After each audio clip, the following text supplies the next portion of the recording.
Pooja plastic bottles fit every lifestyle, leak-proof, durable and made from 100% safe virgin plastic. Pooja plastic bottles. Sip smart, sip fresh.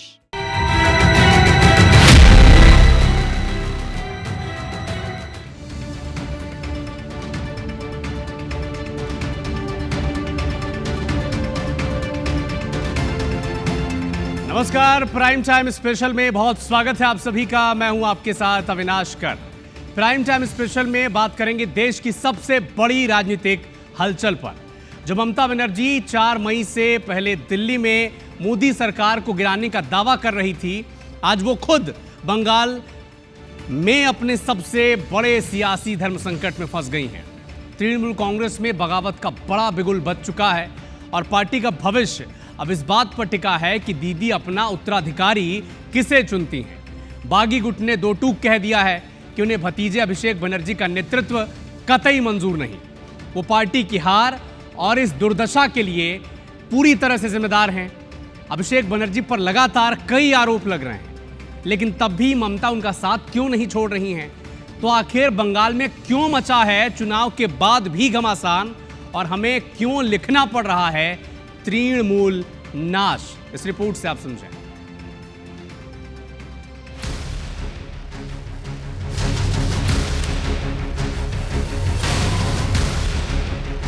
Trinamool Congress इस वक्त अपने सबसे बुरे दौर से गुजर रही है। चुनाव में मिली हार के बाद पार्टी में ऐसी बगावत उठी कि 80 में से करीब 58 से 60 विधायक टूटकर अलग होने को तैयार बैठे हैं। इस पूरे घमासान के केंद्र में हैं ममता बनर्जी के भतीजे अभिषेक बनर्जी। बागी गुट साफ कर चुका है कि उन्हें अभिषेक का नेतृत्व किसी भी कीमत पर मंजूर नहीं। पार्टी की इस गिरावट और दुर्दशा का ठीकरा सीधे तौर पर अभिषेक के सिर फोड़ा जा रहा है। अब सवाल यह है कि क्या ममता अपने भतीजे को चुनेंगी या फिर अपनी टूटती हुई पार्टी को? टीएमसी से निष्कासित विधायक संदीपन साहा और ऋतव्रत बनर्जी ने स्पीकर से मुलाकात की। 60 विधायकों के समर्थन का दावा ठोक दिया। नए गुट को मान्यता के लिए 54 विधायकों की जरूरत है और बागियों का दावा है कि उनके पास यह आंकड़ा मौजूद है। स्पीकर ने भी ऋतव्रत बनर्जी को विपक्ष का नेता मान लिया है। 2/3 of the members, 80 members were elected by in Trinamool Congress symbol. 2/3 of them, more than 2/3 of them, has given our claim and the claim has been accepted. बागियों ने स्पीकर के सामने 3 बड़ी शर्तें रखी हैं। पहला, उनका गुट ही असली तृणमूल कांग्रेस है। दूसरा, विपक्ष के नेता ऋतव्रत बनर्जी होंगे। तीसरा, 2/3 बहुमत होने के कारण पार्टी का चुनाव चिन्ह भी उन्हें ही मिलना चाहिए। दल जब हार गया, उसके बाद जब हम लोग मीटिंग में गए थे, वहां पे सारे एमएलएस को बोला गया था कि अभिषेक के बारे में कोई कुछ नहीं बोल सकता है, वो बहुत अच्छा काम किया, सब खड़े होकर उसको स्टैंडिंग ओवेशन दो। ऐसे ऐसे एमएलए जो एमएलए तब से जब अभिषेक बनर्जी शायद स्कूल में पढ़ते थे, उनको खड़े होकर स्टैंडिंग ओवेशन देना पड़ा। कहीं ना कहीं तो मन में लगेगा, कहीं ना कहीं तो कुछ तो इसका रिएक्शन होगा। अभी भी अगर दल यही सोचते हैं कि हम ही लोग सब कुछ है, किसी से कोई डिस्कशन नहीं करना है, किसी का कोई ओपिनियन नहीं लेना है, हम लोग डिसाइड करके आप लोग को बोल देंगे और आप लोग को वही राह में चलना पड़ेगा, ऐसे होते हुए आया है। आज जब मौका मिल रहा है कि इसको नकारने का, लोग नकार रहे हैं। हालात इतने खराब हैं कि ममता बनर्जी का शक्ति प्रदर्शन भी पूरी तरह फ्लॉप रहा। उनके पास 42 सांसद हैं और 80 विधायक हैं। वहां उनके हालिया धरने में गिने चुने लोग ही पहुंचे। पार्टी के एक असंतुष्ट नेता ने टीएमसी की हालत को 4थे दर्जे के फल जैसा बता दिया। बागियों का भी आरोप है कि ममता बनर्जी पार्टी को टूटने से बचाने के लिए अब पुलिस का इस्तेमाल कर रही हैं। बीजेपी का डर दिखाकर विधायकों को धमकाया जा रहा है, लेकिन इसका कोई खास असर पड़ता दिख नहीं रहा। वहीं टीएमसी के नेता अभी भी ममता को अपनी पार्टी का मुखिया मान रहे हैं। कुछ लोग कुछ कोशिश कर रहा है, लेकिन तृणमूल मीन्स ममता बनर्जी मीन्स तृणमूल, और पूरा वर्कर लोग एकदम दीदी के साथ खड़ा है। क्या अभिषेक बनर्जी के मोह में ममता अपनी पूरी राजनीतिक विरासत गंवा देंगी? अगर सांसदों ने भी बागी गुट का साथ दिया तो ममता का हाल महाराष्ट्र में उद्धव ठाकरे या शरद पवार जैसा हो सकता है। क्या दीदी इस मुश्किल के वक्त में कोई नया खेला कर पाएंगी, या बंगाल की सियासत में टीएमसी का सूरज अब अस्त होने वाला है। Bureau report, IBC24। तो क्या ममता का सूरज बंगाल में अस्त होने वाला है? फिलहाल मामला कोर्ट तक नहीं पहुंचा है। अभी ये पूरा मामला पार्टी के भीतर ही चल रहा है। लेकिन आपको 11 मई 2026 को सुप्रीम कोर्ट ने क्या कहा था ये बताते चलें, क्योंकि इस केस में बड़ा महत्वपूर्ण ये पहलू हो जाता है। पार्टी के व्हिप और सदन में नेता की नियुक्ति दल करता है, विधायी दल नहीं। मतदान करने या नहीं करने का निर्देश पार्टी देती है, विधायी दल नहीं। एक बार फिर से सुनिए आप, बहुत जरूरी है ये एंगल। पार्टी में व्हिप और सदन में नेता की नियुक्ति पार्टी करती है, विधायी दल नहीं करता है। मतदान करना है नहीं करना है इसका निर्देश भी पार्टी देता है, विधायी दल नहीं देता है। यानी विधानसभा के बाद अब संसद में भी ममता को बड़ा झटका लग सकता है। टीएमसी सांसदों के भी टूटने के दावे अब होने लगे हैं। खबर यह है कि ममता बनर्जी के सांसद भी पाला बदलना चाहते हैं। टीएमसी के राज्यसभा सांसद सुखेंदु शेखर रे ने आज एक बड़ा बयान दिया। उन्होंने कहा कि टीएमसी के ज्यादातर नेता कभी भी बगावत कर सकते हैं, इसके लिए आपको ज्यादा इंतजार नहीं करना पड़ेगा। तो अगर ये सच में ये बातें सही होती है तो टीएमसी के लिए ये वाकई एक बड़ा झटका होगा, क्योंकि इंडिया गठबंधन में टीएमसी दूसरे नंबर की बड़ी पार्टी है। यानी ये टूट विपक्ष के लिए भी एक बहुत बड़ा झटका है।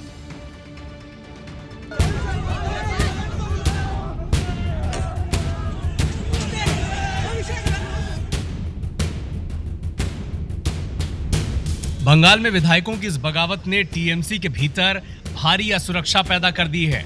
पार्टी के कई पुराने और वरिष्ठ सांसद अभिषेक के बढ़ते प्रभाव से खुद को असहज और नजरअंदाज महसूस कर रहे हैं। बागी गुट की नजर अब इन्हीं नाराज सांसदों पर है। अगर विधायकों की तरह सांसदों ने भी पाला बदला तो दिल्ली के सियासी अखाड़े में ममता बनर्जी की ताकत, उनकी राष्ट्रीय महत्वाकांक्षाओं को बहुत गहरा झटका लगेगा। सत्ता के डर से और भय से लोग उनके साथ थे, अन्यथा तो ये साबित हो गया है कि वो वहां प्रजातंत्र नहीं था या लोकतांत्रिक पार्टी नहीं थी, बल्कि एक तरह से तानाशाही की पार्टी थी। बागियों के अगले टारगेट की बात की जाए तो उनका निशाना टीएमसी सांसद ही हैं। टीएमसी के कुल 28 सांसदों में बागियों को सिंबल के लिए 19 से 20 सांसदों की जरूरत पड़ेगी। बागी नेता ऋतब्रत बनर्जी ने ममता बनर्जी को चीफ एडवाइजर का पद ऑफर कर साफ कर दिया है कि उनका इरादा पूरी टीएमसी पर कब्जा करने का है। लेकिन असली तृणमूल कांग्रेस किसकी होगी, ये लड़ाई अब महाराष्ट्र में उद्धव ठाकरे और शरद पवार की पार्टियों की तरह आगे बढ़ने वाली है। बागी गुट को पार्टी का नाम और जौड़ा फूल का चुनाव चिन्ह तब तक नहीं मिल सकता जब तक वे लोकसभा के 28 में से 19 से 20 सांसदों को अपने पाले में न कर ले। कानूनी पेच ये है कि विधायक दल और राजनीतिक दल दोनों अलग अलग होते हैं। विधानसभा स्पीकर केवल विधानसभा के भीतर विधायक दल को मान्यता दे सकते हैं, लेकिन एक राजनीतिक दल के तौर पर टीएमसी के नाम और सिंबल पर किसका हक होगा, इसका आखिरी फैसला चुनाव आयोग की चौखट पर ही होगा। अब देखना बड़ा दिलचस्प होगा कि क्या ममता बनर्जी अपने सांसदों को बचा पाती हैं या टीएमसी उनके हाथ से हमेशा के लिए निकल जाती है। सत्ता जाते ही अपनों का साथ छोड़ना राजनीति में कोई नई बात नहीं है, लेकिन ममता बनर्जी के लिए ये परीक्षा की घड़ी है। अगर दिल्ली में भी बगावत की ये चिंगारी फैली तो ममता बनर्जी के राजनीतिक करियर का ये सबसे बड़ा संकट होगा। Bureau report, IBC24। तो पश्चिम बंगाल में तृणमूल कांग्रेस टीएमसी का किला आखिर इतनी तेजी से कैसे ढह गया, क्यों ढह गया? आज राजनीतिक गलियारों में सबसे बड़ा सवाल तो यही है कि क्या टीएमसी वास्तव में एक राजनीतिक दल थी या फिर एक प्राइवेट लिमिटेड कंपनी की तरह चलाई जा रही थी, ऑपरेट की जा रही थी। आलोचक हमेशा आरोप लगाते रहे कि इस कंपनी की चेयरपर्सन ममता बनर्जी थी और मैनेजिंग डायरेक्टर थे अभिषेक बनर्जी। जब तक सत्ता थी तब तक सत्ता का लालच और प्रशासन का खौफ पार्टी को जोड़े रखा, एकजुट रखा। लेकिन जैसे ही सत्ता गई 48 घंटे के भीतर वो खौफ का गुब्बारा फूट गया।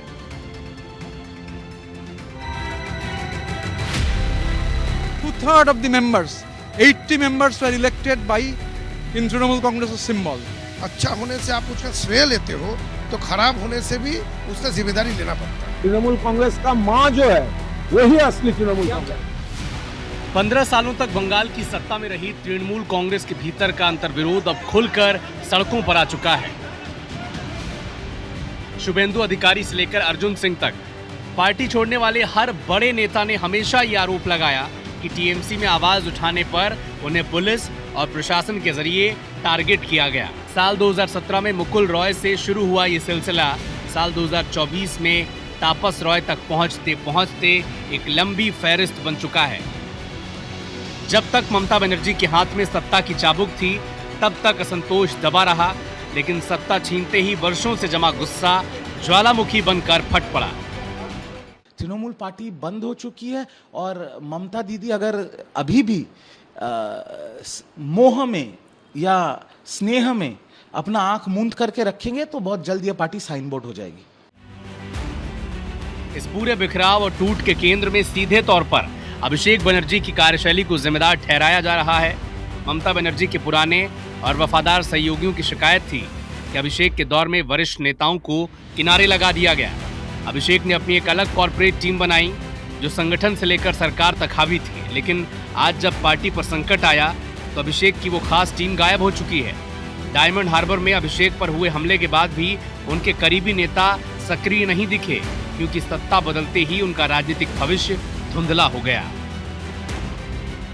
एक सीनियर एमएलए मिनिस्टर्स बोल रहे 5-5, 6-6 घंटे उसके घर के नीचे बैठना पड़ता था और 5 घंटे बाद आके बोला जाता था आज मिल नहीं सकते हैं। ये अपमान दिल में बैठा, हम लोग सिर्फ ट्रिगर है। मन में लोगों का दुख था, वो दुख का ये इसी तरीके से उसका आउटबर्स्ट हुआ है। ममता की बैठक का वो फ्लॉप आंकड़ा भी आपको बताते चलें। विधायकों की बैठक हुई, कुल 80 में से केवल 19 विधायक वहां पर पहुंचे थे। 2 जून को प्रदर्शन हुआ, 120 जनप्रतिनिधियों में से केवल 14 नेता वहां पहुंचे, जबकि लोकसभा सांसद में 29 टीएमसी सांसदों में से केवल 2 सांसद वहां पर मौजूद रहे। राज्यसभा सांसदों की बात की जाए तो 13 में से केवल 4 राज्यसभा सांसद वहां पहुंचे। संगठन की इस बदहाली का सबसे बड़ा सबूत खुद ममता बनर्जी के घर पर देखने को मिला। सत्ता गंवाने के 48 घंटे के भीतर ममता बनर्जी ने जब विधायकों की आपातकालीन बैठक बुलाई तो 80 में से केवल 19 विधायक पहुंचे। लोकसभा और राज्यसभा के सांसदों ने भी इस बैठक से दूरी बना ली। ये घटनाक्रम पहली नजर में महाराष्ट्र की राजनीति जैसा जरूर दिखता है, लेकिन बंगाल की कहानी जरा अलग है। महाराष्ट्र में बगावत सत्ता पाने के लिए हुई थी, लेकिन बंगाल में तो बीजेपी पहले ही पूर्ण बहुमत के साथ सरकार बना चुकी है। यानी यहाँ बागियों की लड़ाई सत्ता के लिए नहीं, बल्कि टीएमसी के भीतर अपने अस्तित्व को बचाने की है। ममता और अभिषेक भले ही इस पूरी बगावत का मास्टरमाइंड ऋतुव्रतो बंदोपाध्याय को मान रहे हों, लेकिन सवाल कहीं पड़ा है। आखिर क्यों अल्पसंख्यक समुदाय के विधायक भी पार्टी छोड़ गए? क्यों अभिषेक के करीबी दूर हो गए? साफ है कि जब किसी संगठन में कार्यकर्ता की बात सुनना बंद कर दिया जाए तो उसका अंत अचानक नहीं होता, बल्कि अंदर ही अंदर सुलग रही चिंगारी एक दिन पूरे आशियाने को स्वाहा कर देती है। कुल मिलाकर ताश के पत्तों की तरह ढहती टीएमसी आज देश के सभी क्षेत्रीय दलों के लिए एक बड़ा सबक है कि बिना आंतरिक लोकतंत्र के किसी भी राजनीतिक साम्राज्य को ज्यादा दिनों तक नहीं टिकाया जा सकता। ममता बनर्जी के सामने अब शून्य से शुरुआत करने की चुनौती है। Bureau report, IBC24। तो टीएमसी में पड़ी ये दरार टूट तक पहुंचेगी, लेकिन क्या ये कोई पहली कहानी है? जी नहीं, कांग्रेस से अलग होकर तृणमूल कांग्रेस बनी है और आपको जानकर हैरानी होगी कि साल 1947 से लेकर आज तक कांग्रेस करीब 1, 2, 3, 4 दर्जनों बार नहीं 71 बार टूटी है। इनमें से 22 बार बड़े स्तर पर अलग अलग पार्टियां बनी, जबकि छोटे दलों को मिला दिया जाए तो यह आंकड़ा पहुंच जाता है 71 तक। आपको ग्राफिक्स के जरिए समझाने की कोशिश करते हैं कि आखिर कितनी और कैसे कांग्रेस पार्टी टूटी है। पहली बार जेबी कृपलानी प्रमुख नेता रहे, किसान मजदूर पार्टी बनाई, जवाहरलाल नेहरू के साथ इनके संबंध बिगड़े थे और यही हाल हुआ राजगोपालाचारी के साथ। Indian national democratic Congress party बनाई और यही हाल हुआ जब इनकी पार्टी में टूट पड़ी तो स्वतंत्र पार्टी की नींव रखी गई। सी राजगोपालाचारी और NG रंगा ये प्रमुख नेता इस पार्टी के रहे और इसके बाद 1964 में केरल कांग्रेस प्रमुख नेता रहे KM जॉर्ज। ये पहली मर्तबा कभी हुआ नहीं था कि इससे पहले कांग्रेस पार्टी टूटी हो। यह सिलसिला लगातार आगे बढ़ता चला गया। 67 में बंगाल कांग्रेस बनी, अजय मुखर्जी उनके प्रमुख नेता रहे। चौधरी चरण सिंह जो लगातार कांग्रेस पार्टी का मोर्चा थामे रहे थे, लेकिन जो अनबन हुई उनके लीडरशिप के उभार को लेकर जो इनसिक्योरिटी कांग्रेस के तमाम नेताओं में थी, चौधरी चरण सिंह अलग हुए, भारतीय क्रांति दल बनाया। बीजू पटनायक, इन्हीं की पार्टी ने बाद में उड़ीसा में लगभग 24 से 23 साल तक राज किया। इनके बेटे नवीन पटनायक मुख्यमंत्री रहे, ये भी पहले कांग्रेस में थे। नेहरू के एक बार कहने पर भीषण वॉर के बीच हेलीकॉप्टर लेकर कश्मीर पहुंच गए थे। इंडोनेशिया से इनके कैसे संबंध रहे हैं, कैसे उन्हें दत्तक पुत्र की उपाधि मिली, लेकिन कांग्रेस से ये भी अलग हुए, बीजू जनता पार्टी बनाई। उड़ीसा की एक मजबूत पार्टी के तौर पर वो मौजूद है। के कामराज, जिन्हें कांग्रेस का नेक्स्ट बिग थिंग कहा जाता था, लेकिन वो मुकम्मल नहीं हो पाए, पर्दे के पीछे से वो खेल चलाते रहे, लेकिन वो भी अलग हुए और कांग्रेस वो बनाते हैं। ये सिलसिला यहाँ भी नहीं रुकता है। इंदिरा गांधी ने भी फूट डाली थी। आपको जानकर हैरानी होगी, जो लोग करीब से पार्टी को समझते हैं, जानते हैं, वो भी जानते हैं कि कांग्रेस पार्टी की जो सबसे बड़ा आज की डेट में फेस है, जिसे कांग्रेस पार्टी पूजती है, कार्यकर्ता उसके बातों का मिसाल देते हैं, उदाहरण देते हैं। इंदिरा गांधी, इन्होंने भी पार्टी तोड़ी थी। 77 में जगजीवन राम कांग्रेस फॉर डेमोक्रेसी लेकर आए थे। इसके अलावा देवराज उर्स, जो कांग्रेस उर्स लेकर आए थे, और ए.के. एंटनी, जिनकी लेगेसी आज भी केरल में है, ये भी पार्टी से अलग होकर कांग्रेस ए बना चुके थे। बात यहीं भी रुक जाती तो फिर क्या बात थी। लेकिन नेताओं की सूची आप देखिए। शरद पवार तब इंदिरा गांधी के साथ महाराष्ट्र में इक्वेशन नहीं बने तो उन्होंने कांग्रेस सोशलिस्ट पार्टी लाई। राजीव गांधी के साथ समीकरण नहीं बैठे तो प्रणब मुखर्जी ने साथ छोड़ा, राष्ट्रीय समाजवादी कांग्रेस लेकर आए। और उसके बाद ND Tiwari all India Indira Congress लेकर आए। तिवारी कांग्रेस के नाम से फेमस थे। इनके साथ नटवर सिंह और दूसरे तमाम नेता थे। कुछ समय तक वीसी शुक्ला जैसे नेता भी इनके साथ खड़े रहे। तृणमूल कांग्रेस 1997 बनती है। ममता बनर्जी लगातार इस पार्टी का नेतृत्व कर रही थी और फिर नंदीग्राम का वो आंदोलन होता है जिससे इस पार्टी को उभार मिलता है। लेकिन इसके आगे देखिए, सोनिया गांधी की नागरिकता को लेकर जब सवाल उठे तब शरद पवार ने नेशनलिस्ट कांग्रेस पार्टी बनाई। इनके साथ तारिक अनवर भी गए थे, इनके साथ पीएस संगमा भी गए थे और इन तीन नेता कांग्रेस अलग हुए थे, निकाल दिया गया था। इसकी प्रेस कॉन्फ्रेंस प्रणब मुखर्जी ने की थी। ये भी बड़ा हैरान करने वाला फैक्ट है। जम्मू कश्मीर पीडीपी, ये भी कांग्रेस पार्टी से अलग होकर बनी। मुफ्ती मोहम्मद सईद प्रमुख नेता बने। चिदम्बरम के साथ जब पटरी नहीं बैठी कांग्रेस की तो उन्होंने कांग्रेस जननायक पिरवाई लेकर आए। नागा पीपल्स फ्रंट, नेफ्यू रियो लगातार वहाँ के प्रदेश के मुख्यमंत्री रहे, वो भी सवाल उठाते रहे कांग्रेस की इंटरनल डेमोक्रेसी पर। वाईएसआर कांग्रेस, कौन भूल सकता है भला। इनके पिता कई सालों तक कांग्रेस के रहे, मुख्यमंत्री रहे और जब उनकी दुर्घटना में मृत्यु हो जाती है तब उनके परिवार के साथ जो ट्रीटमेंट, जो आरोप वो लगाते हैं गांधी परिवार ने किया, उसके बाद ये वाईएसआर कांग्रेस बनाते हैं, पदयात्रा करते हैं और वापसी करते हैं। राज्य में कांग्रेस को लगभग सूपड़ा साफ कर देते हैं। और अब देखिए अजीत जोगी, छत्तीसगढ़ के नेता, बड़े खास माने जाते थे सोनिया गांधी के, पहले मुख्यमंत्री बने छत्तीसगढ़ के, लेकिन साथ टूटा, कुछ टेप कांड आए, कुछ सीडीज वायरल हुई, पहले इनके बेटे को निकाला गया और फिर उन्होंने खुद पार्टी छोड़ दी, जोगी कांग्रेस बनाई। तो ये स्थिति बनती है जहां पर लगातार कांग्रेस पार्टी टूटती गई। इसीलिए कहते हैं कि आज की डेट में प्रदेश में कोई भी पार्टी हो, कोई भी बड़ा नेता हो, ऐसा हो नहीं सकता कि उसके रूट्स कांग्रेस पार्टी से ना जुड़े हों। और यही हाल इस वक्त टीएमसी का भी है, जो कांग्रेस से अलग होकर बनी थी, उसी की नेता ममता बनर्जी को अब पार्टी के विधायक और सांसद नेता मानने को तैयार नहीं है। पश्चिम बंगाल के कूच बिहार में टीएमसी नेता की भीड़ से बचने के लिए बेड के नीचे छिपने की तस्वीर सामने आई हैं। दरअसल सरकारी योजनाओं के लिए लोगों से पैसे लेने के आरोप लगे हैं। आरोप ये भी है कि शहीदुल मियां ने सरकारी आवास योजना के लिए 5,000 से लेकर 20,000 रुपए तक लिया था, लेकिन लोगों का आवास नहीं मिला। ऐसे में गुस्साए लोग जब उसके घर पहुंचे तो भीड़ से बचने के लिए वो बेड के नीचे छिप गया। पुलिस के आने के बाद उसे बेड से नीचे से बाहर निकाला गया। अब इससे पहले टीएमसी के कुछ नेताओं की एक तस्वीर सामने आई थी जब दक्षिण परगना 24 परगना जिला है, वहां पर पीएम आवास योजना का लाभ दिलाने के नाम पर कुछ लोगों से पैसे लिए गए थे। जिले के काकद्वीप और नामखाना में जिन स्थानीय लोगों ने लोगों से पैसे लिए थे वह वापस लिए जा रहे हैं। बीजेपी सरकार आने के बाद टीएमसी के स्थानीय नेताओं में पुराने मामलों की जांच को लेकर डर सता रहा है। साथ ही सरकार जाने के बाद गुस्साए लोगों की भीड़ का भी डर उन्हें सता रहा है।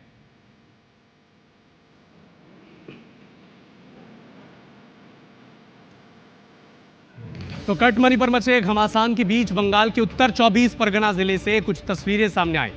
बशीरहाट में हकीमपुर बॉर्डर पर अचानक बांग्लादेशी नागरिकों की भारी भीड़ देखी जा रही है। दावा यह है कि राज्य में राजनीतिक बदलाव के बाद ये लोग खुद ब खुद बॉर्डर पार वापस जा रहे हैं। हकीमपुर चेकपोस्ट पर अफरा तफरी का माहौल है। बच्चों और महिलाओं समेत करीब 300 बांग्लादेशी नागरिक अपने सामान के साथ यहां कतारों में खड़े दिखे। बीएसएफ का कहना है कि जितने लोग यहां पर पहुंचे हैं, बायोमेट्रिक सत्यापन की प्रक्रिया पूरी होने के बाद ही इन्हें वापस भेजा जाएगा।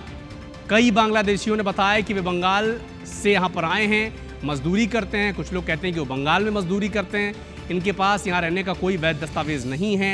सरकार ने कहा है कि हम बांग्लादेशियों को नहीं रखेंगे, इसीलिए हम वापस जा रहे हैं। मेरा एखाने आई कार्ड नहीं हुआ, मेरा आधार कार्ड नहीं है।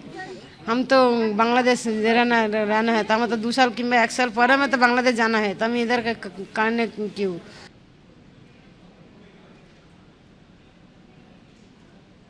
तो इधर सीएम शुभेंदु अधिकारी ने कहा कि पश्चिम बंगाल की धरती पर अब कानून का राज होगा।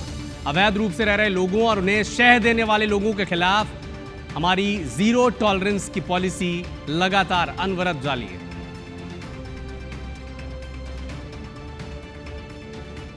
देश के रुपया में खाना खाएगा, कपड़ा देगा, मेडिसिन देगा, एक दामाद है ये लोग। जल्दी जल्दी भागो, जल्दी जल्दी भागो, नहीं तो जो करना है सरकार करेगा।